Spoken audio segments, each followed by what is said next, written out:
Hello, everyone. Welcome to Trailblazers. I'm your host, Susan Stewart. Today on the show, we have Frank Bruno. I'm excited. He's the world-class athlete. Stay tuned. We'll be right back with our first guest with Frank Bruno. Thank you. Welcome back to Trailblazers. I'm your host, Susan Stewart. On the show today, I'm very excited to have Frank Bruno, who's a world-class athlete and an extraordinary citizen of Toronto. Welcome to the show, Frank. Thank you, Sue.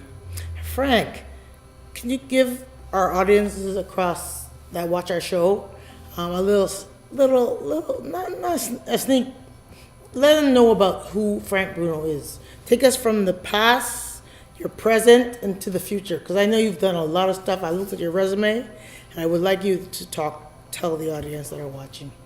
Well, like everybody else, is when you're 3, 4, 5, everybody wants to play games. And in my time, there was no electronics, and we had to invent games. So we would be outside from the time the sun came up until the sun went down. That was our call to come in to eat, was when the sun went down, right? So we would go to the park and we would just play games and, hide and seek at first. And then we'd have the game of Spud, frozen tag, unfrozen tag, right? Basic kids games. And then you get into elementary school and you try out for sports teams. And then by the time I was in grade 6, I got to be 6'2", Yes. right? I weighed, if I was lucky, 75 pounds, right? It's just because I just grew up, I didn't have any weight. Mm-hmm. All my pants came to not your ankles, but mid calf. Okay. Right? And then I got to, when I was in grade 6, the grade 6 teacher was the basketball coach, and he says if I wanted to play on the basketball team. And I said, don't like basketball, don't know basketball. But when you're 6'2" and you're in grade 6, all you do is this, and you block everybody's shot, because everybody came here, right? So I didn't play in grade 6, because elementary school is mostly for the grade 8s and a little bit of the grade 7s. So you're a project if you're in grade 6, yes. Right? You're grooming for grade 7 and then grade 8. And then you go through high school, and then I wanted to play anything. So I did cross country, I did basketball most of the time, I did volleyball, I did rugby one year, whatever it is you play. And then you move on to either university or college, and I took the college route, and I went to Durham College in Oshawa, and things happened that were good. We struggled in our first year, and then in our second year we got moved to Division II because at that time Durham College had 750 kids. Okay. I came from a high school that had 3,000. I went to a college that had 750 kids. And when you have 750 kids, the guys that play soccer will play basketball. Okay. And the guys that play soccer will play basketball or volleyball because there just isn't the number-wise. Right. Now you've got colleges that got 40,000. Yes. So you'll have guys that'll play just basketball, just volleyball, just soccer, just indoor soccer as opposed to the outdoor soccer game, right. Because they got so many kids, right? And then where'd you go after Durham College? What did you do after Durham? I know that. Well, okay, the program I took at Durham College was sports administration, right? And I, after I graduated, I worked at a racket sports clubs in Mississauga. All right. Then I was going to try to build my own with a friend of mine, but that got delayed a little bit, and I took a part-time job at a hospital supply company in the shipping department. And then that's when I fell 20 feet, cracked my head open on both sides, and was in a coma for 3 weeks. And then therapy starts after that. Okay, and then after your therapy, I know that you went on and did some more sports. Well, then because my accident happened in 86, then in 1988 I met a fellow student, right, who worked, at that time it was called the Sport for Disabled office, now it's called Paralympics Ontario, and he asked me if I wanted to take part in sports again. And I'm going, I can't walk 15 feet without being exhausted, and you want me to run? I said, no way, right? But I tried it, okay, and then at the sorry, I met him in 87. Okay. Then in 88, I tried it, and then I got to you have to do regionals, and then I got to the provincial championships, Right. and I finished last in both the 100 and 200. There was 2 of us in our disability class, so it's either second or last. So you take your pick how you want to word it. All right. Right. And then I continued it for whatever reason. And then at the 1989 provincial championships, I came in first in the 100, the 200. And then just because it was so long, I did the shot with the javelin and the discus. I wasn't any good at them, but because I was the only one in my category doing it, I got first just because I was the only one there. Yes. And then you went on and did some sport internationally. Then I got put on what was called the shadow team for the 1990 World Championship Games for the physically disabled in Holland. Okay. And I started to have to do workouts twice a week or 3 times a week. I wish I could remember exactly. At Variety Village. Okay. And then just because I was doing more physiotherapy is what I was taking it as, I just got stronger physically. Okay. And then I made the team to go to Holland, and there I got fortunate, got lucky. I did the 100, the 200, and the 400, the 4x1 relay and the 4x4 relay, and I got gold in all 5. And then I finished silver in the shot put and silver in the long jump. Okay. Wasn't much of a long jump. It was. So, tell us about your the Pan Am Games. You had a special little. I took part in the Pan Am relay. Okay. The torch relay. And so you get to carry it for 250 meters. You stand there like this, you wait for the guy to come and light yours, then you walk 250 meters, and then you switch hands, and then you light it like that. And then that person and he gets it. So I basically did it really for the brain injury community. Awesome. Yeah. Awesome. And what are you doing now, Frank? Can you explain? Like, what is your role? Like, what do you do now? Right now I volunteer most of my time for a lot of the brain injury communities. Okay.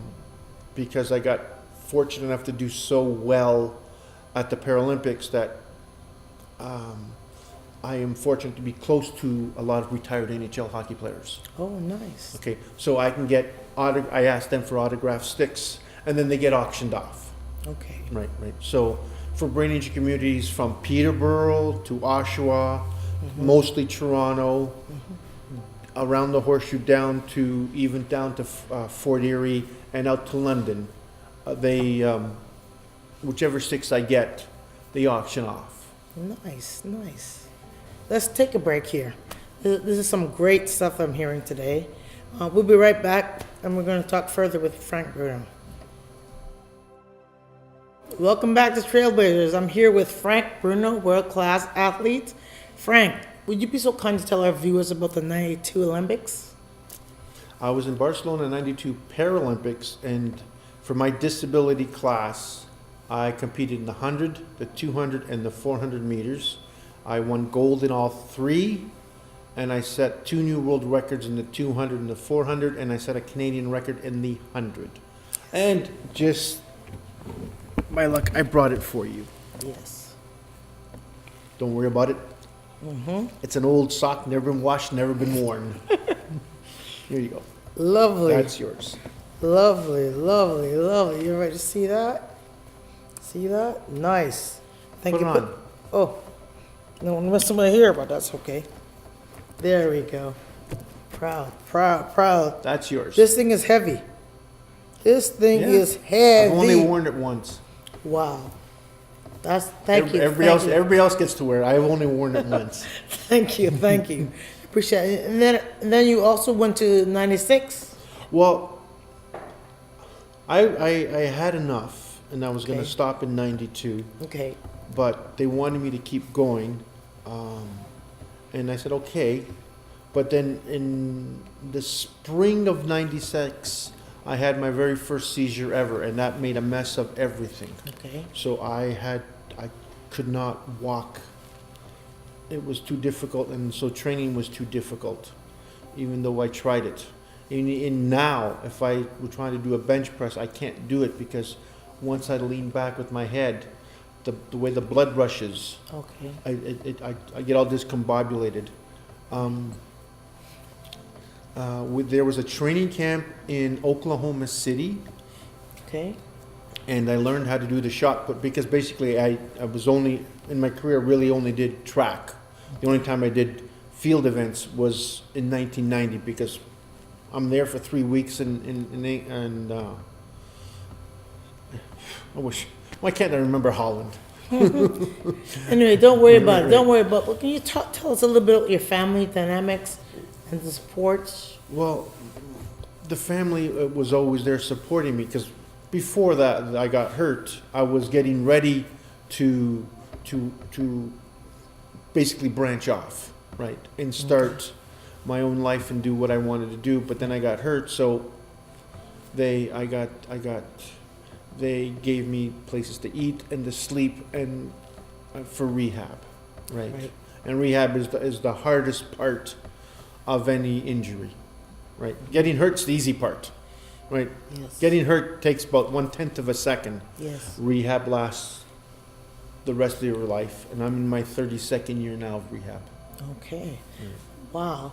Can it's, I can relate to that. I When know. I was at I was there when I with was at you. Trino Rehab, it was like I had a full-time job. Yeah. Occupational therapy, speech therapy. I mean, physiotherapy. Mm-hmm. I mean, at nighttime, I had extra walk around with my walker. They want to work. I did it all. I had extra work. It was. I remember my first time I was there. I had to show them that I could live independently, that I could, in my wheelchair, I was able to bake myself some breakfast. And then once I showed them that I could do that, I was able to go home on the weekends. Oh, I had to pass that test. So, I can relate totally what you're talking about. I know that, I know for me, my family's been around me through that. Like they're learning a lot about me, learning a lot about them, and it's tremendous. But before we wrap, Frank, could you do me, well, not me, but tell our viewers one valuable lesson you've learned through your challenge? Oh, Just one. There's too many, right? You have one that, I guess the biggest one is that if you want to get better, you have to do your therapy, and you have to listen to your therapist. yes. As much as you hate it, and as much as you hate her or him, you have to listen. No, when I started, because right now, my therapist, I love her to death, because she was there kicking me, and when I did things the wrong way, and not her way. Yes. Her way was the right way, but it hurt Yes. doing it her way. Yes. And I glorify her now. And I tell everybody Yes. about her, because if it wasn't for her, I don't know where I'd be. I love that. I love that. Right. I don't know where I'd be. And it's because of her commitment that she had in me to make me better, that I could do the things I can now. Because without her, I wouldn't be able to do a single thing. Right. If some people wanted to get in contact with you, Frank, where could they go? I know you're on Twitter, I know. Facebook. I guess the easiest part, if you want to call the Brain Injury Society of Toronto, right, and then they will contact me. It'd be the simplest thing. All right, thank Yeah. you. Well, stay tuned. We're going to wrap the show in a little while. Welcome back, everyone. Trailblazers, I don't want to forget that. We are so honored to have Frank Bruno here with us tonight, and I'm just so happy for you and what you're doing. I'm so proud of you, Frank. I know that we were friends. I met you at a charity. Tell them where I met you. Tell them. I used to run a charity basketball game for the Brain Injury Associates of Toronto during the 90s. Yes. And because Sue was on the Olympic team, and probably I met you at Variety Village, odds are. Yes. Right? And I asked you to come out and play with it, and she did. And she was fantastic. And you sweat great. But anyways, we're so excited to have you, Frank. Thank you so much for being on our show today. Thank you. And I know that we're wrapping up, and I just want to make sure that people follow me at I am Susan Stewart. Also, you can also follow the Disability Channel at www.thedisabilitychannel.ca, or you can also follow us on Facebook, Disability Channel. Thank you. for all watching. We really appreciate you taking the time to watch us and listen to us. Please support us. Please tell your friends about us. Please do whatever you can. Just spread the word. The Disability Channel is where it's at. And I love showcasing persons, showcasing abilities on this show. That's really what we're doing here. So thank you. Till next time, have a wonderful day.